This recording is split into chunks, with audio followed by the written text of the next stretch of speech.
Күйші поэмасы. Кейіпкерлер: Кенесары хан,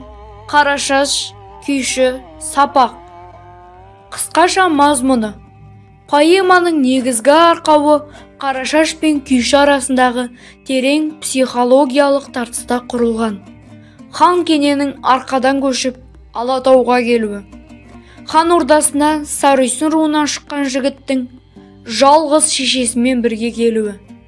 атының ұмытылып Күйші атануы, оның хан ордасын күйімен түрлі күйге түсіруі,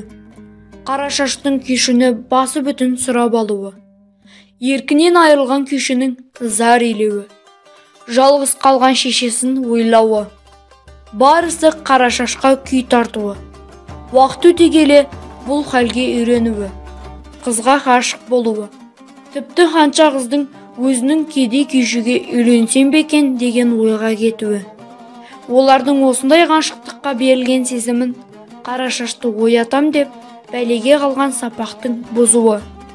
сезімнің құлы болған өзі екен деп түсінде көруі,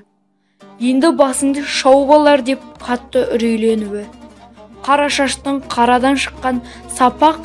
бізді басынды деп хан кененің әскерін аяғынан түк тұрғызуы,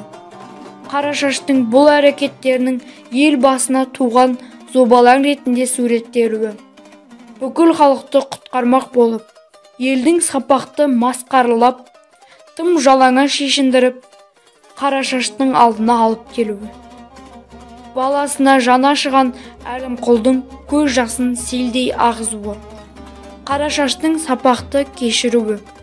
осы оқиғаны бастан аяқ көрген Күйшінің жан дүниесінде өзгерістің пайда болуы, көңілінің сууы, қайғылы күйлер тартуы,